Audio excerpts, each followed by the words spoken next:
ሃይ እንዴናችሁልን ውድ ቻናላችን ቤተሰቦች ዛሬም በቆንጆ ትረካ መተናል። ማራ ይሰኛል ርዕሱ። መኮንን ማንደፍሮ የጻፈልን። ተዝናኑበት። መኝታ ቤቴ ውስጥ ነኝ። መስኮቱ እንደተከፈተ ነው። ከውጭ የሚገባው ቀዝቃዛ ነፋስ አጥንት ድረስ ዘልቆ የሚሰማ ቅዝቃዜ ቢኖረውም መስኮቱን ልዘጋው ግን አልፈለኩም።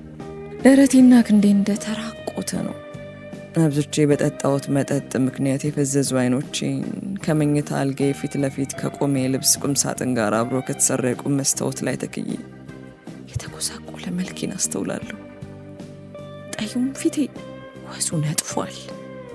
አመድ ያጎሳቆለ ይመስላል። ጥርሴ ሞየብ ጀምሯል።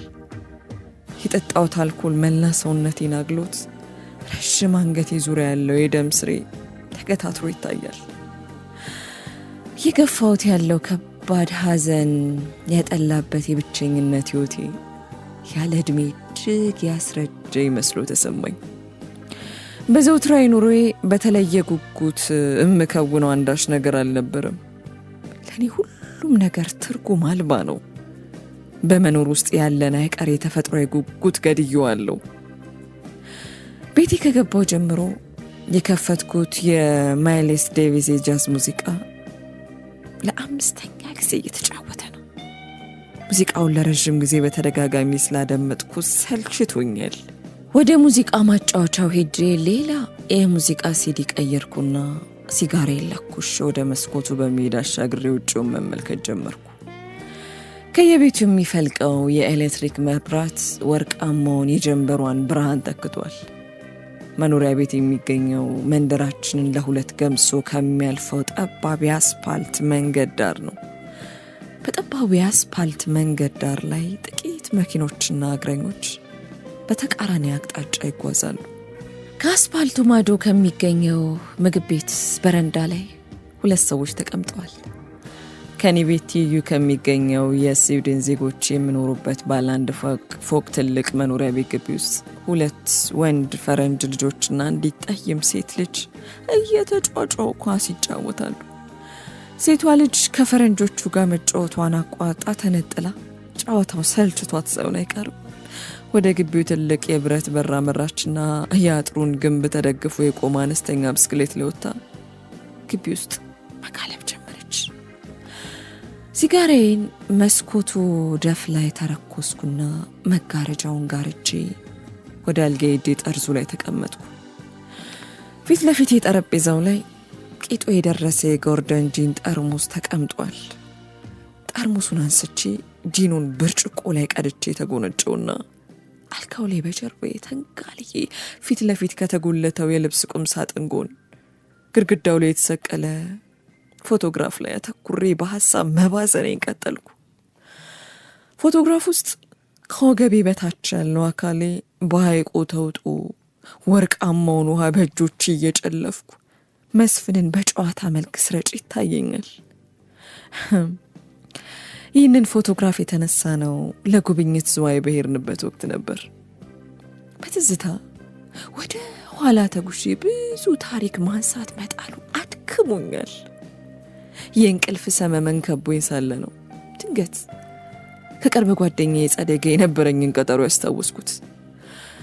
ጠዋት ቢሮ ሳለው ነበር ከሰዓት በኋላ ልንገናኝ በስልክ የተቀጣጠር ነው። የኔና የሷ ጓደኝነት የተጀመረው የኮሌጅ ተማሪዎች ሳለን ነበር፣ ህንፃ ስራ ኮሌጅ ውስጥ። ቀጠሮውን በመዘንጋት ረፍት ተሰምቶኝ ደውዬ ይቅርታ ለመጠየቅ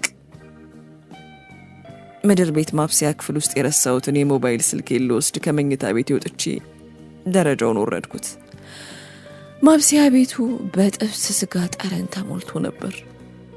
የማብሰያ ምድጃው ላይ ሰርቼ ሳልበላ የተውኩት የስጋ ጥብስ መጥበሻ ላይ ክፍቱን እንዳለ ይታያል። ስልኬን ከፍቼ ማንበብ ጀመርኩ። ጸደይ በተደጋጋሚ ደውላልኝ እንደነበር ያሳያል። መልሼ ለመደወል የነበረኝን ሐሳብ ሰረስኩና የዕቃ መደርደሪያውን ከፍቼ ፊት ለፊት ያገኘሁትን ያልተከፈተ የጎርደን ጂን ጠርሙስ ይዤ የፎቁን ደረጃ እየተኮተትኩ ወጣሁ። ወትሮ ራሴን ለማዝናናት ብቻዬን ቢሆንም ጎራ ወደምልባቸው የመዝናኛ ቦታዎች ከሄድኩ ቆየው። ከስራም ቢተርፈኝን የረፍት ጊዜን የማሳልፈው ቤቴ ውስጥ ነው። በዙሪያዬ ከነበሩ ወዳጆቼ ከራኩና ብቸኝነትን ከተላመድኩ ሰነባብቻለሁ። መቼም የእንጀራ ጉዳይ ነውና ጠዋት ከቤት ወጥቼ ስራው ይገባሉ። አልፎ አልፎ ስልክ ከመደወል በቀር በአካል ሄጄ እናቴን ከጠየቅኳት ወራት ተቆጥረዋል። በሰዎች አይን ስመዘን እድል ሁሉ ሸልማኝ በተድላ የምትቀማጠል ሴት ነኝ። ሁሉ ሰው ከቋጥኝ የከበደ የራሱ የሆነ መከራ እንዳለው የሚረዱ ጥቂቶች ናቸው። በሕይወቴ ላይ የተፈጠሩ ነገር ሁሉ በፈጣሪ እውቅና ነው ብዬ ስላመንኩና በዚህ ምክንያት በሱ ላይ ቅሬታ ስለያዝኩ በአጥቢያ ወዳለ ቤተ ክርስቲያን በእምነቴ የካቶሊክ አማኝ ነኝ። ሄጄ አላቅም። ምኞቴ ለምን አልሰመረም ብሎ ከመለኮት ጋር መገዳደርን ምን ይሉታል? በአንድ እጅግ አፈቅረውና አምነው በነበረ ሰው በመከዳቴ ብቻ እስከ ዛሬ ድረስ መማረር ነበረብኝ። ግን ደግሞ የት በተላለፍኩት ጥፋቴ ነው ይህ ሁሉ በእኔ ላይ ሆነው ብዬ ራሴን ስጠይቅ በእግዜሩ ላይ ያለኝ ማጉረምረም ይበረታል። እግዜርስ በእኔ ደስተኛ ሕይወት ምቀኝነት ካልያዘው በቀር ለምን የሰጠኝን ደስታ ነጠቀኝ? መከራ ሁሉ የሚበረታው ለበጎ ዓላማ ነው በሚለው የአጽናኝ ነኝ ባዮች አባባል ፈጽሞ አላምንም። እንዲህ አይነቱን እሳቤ በልቤ በማሳደሬ ከፈለገ እግዜሩ ገሃነም ይስደደኝ። የማላቀው ሰማይ ተድላ ምን ነውና። መስፍን ጥሎኝ ከመሄዱ በፊት 3 ዓመታትን አብረን በፍቅር ቆይተናል። ሕይወቴ ውስጥ ልዩ ስፍራ ነበረው። ትዝ ይለኛል ውጭ ሀገር ለ2 ዓመት ስራ ተመድቤ ሄጄ ይዛለ ናፍቆቱ ቆይቴን እጅግ አስቸጋሪና ታካች አድርጎት እንደነበር እና የመስፍን ናፍቆት ሲበረታብኝ 1 ዓመት እንደቆየው ጓዜን ጠቅልዬ ወደ ሀገሬ ተመለስኩ። ከመስፍን ጋር አብረን ሳለን ራሴን ዓለም ላይ ያለች እጅግ እድለኛ ሴት አድርጌ ቆጥር ነበር። እጅግ የሚወዳትና አብዝቶ የሚያስብላት አጋር ከጎኗ ያላት። ዛሬ ረጅም መንገድ የእግር ጉዞ አድርጌ ነው ቤቴ የገባሁት።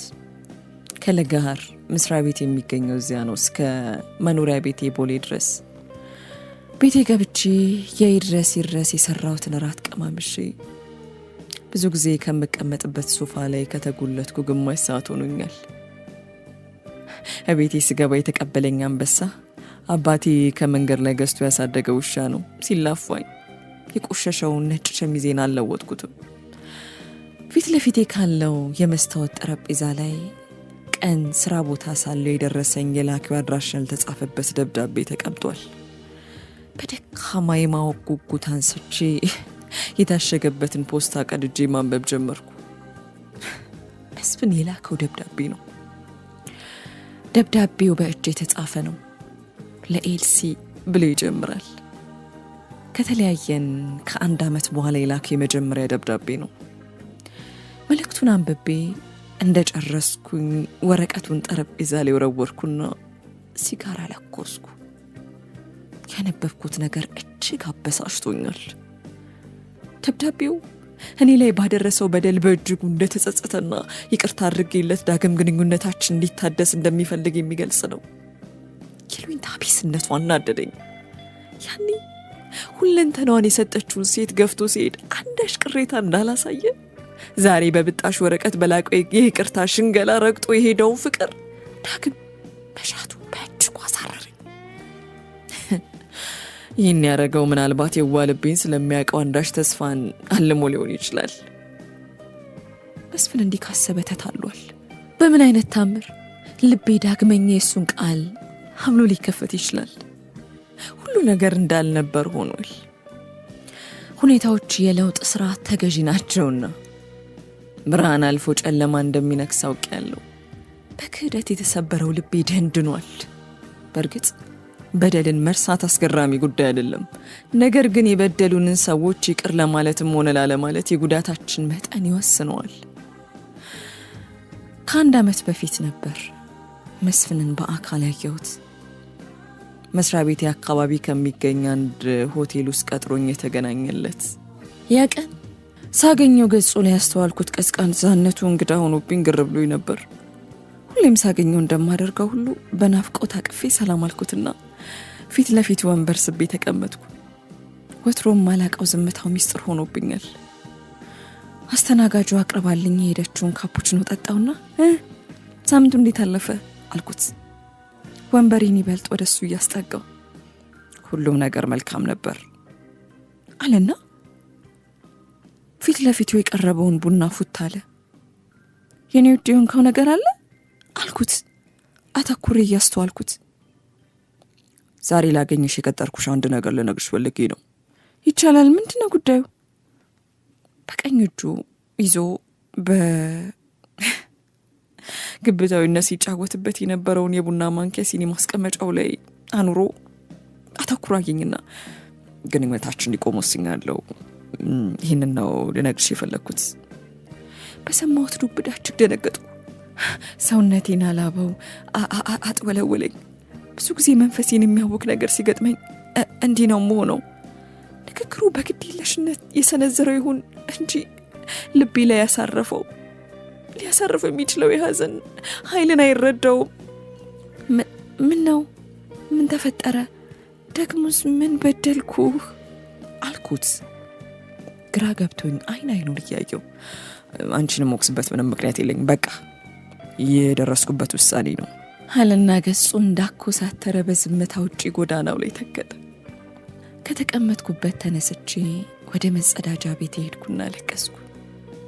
ስመለስ መስፍን አልነበረ። ይበልጥ መንፈሴ ተረበሸ።